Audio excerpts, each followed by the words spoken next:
नमस्कार. मी निहाल ढालाय आपलं सहर्ष स्वागत करतो N51 न्यूजमध्ये.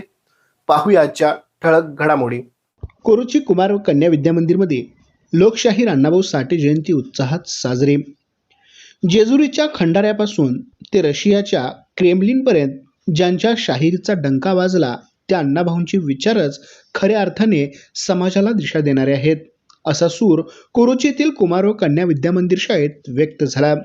शाळेच्या वतीने थोर साहित्यरत्न लोकशाहीर अण्णाभाऊ साठे यांची जयंती अत्यंत उत्साहपूर्ण आणि प्रेरणादायी वातावरणात साजरी करण्यात आली. कार्यक्रमाच्या अध्यक्षस्थानी राहुल गायकवाड हे होते, तर प्रमुख पाहुणे म्हणून अमित कांबळे यांची उपस्थिती होती. मान्यवरांच्या शुभ हस्ते लोकशाहीर अण्णाभाऊ साठे यांच्या प्रतिमेस पुष्पहार अर्पण करून दीप प्रज्वलन व प्रतिमा पूजन करण्यात आले.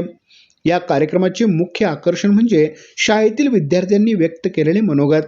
अण्णाभाऊंचा जीवन संघर्ष, त्यांचे क्रांतिकारक साहित्य आणि समाज सुधारणेतील अतुलनीय योगदान यावर चिमुकल्यांनी अत्यंत प्रभावी व ओघवत्या शैलीत भाषणे केले.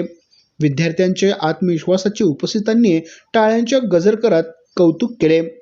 यावेळी राहुल गायकवाड, अमित कांबळे, विशाल गायकवाड, ज्योती ढेकणे, जवाहर वाचनालयाचे नरसोगोंडा पाटील सर, बनकर सर, कुंभार मॅडम, लोहार मॅडम, दळवी मॅडम, पिष्टे मॅडम व वाघमोडे मॅडम उपस्थित होते.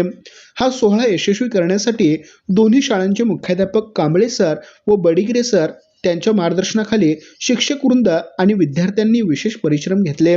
संपूर्ण कार्यक्रम अत्यंत शिस्तबद्ध आणि उत्साहपूर्ण वातावरणात पार पडला.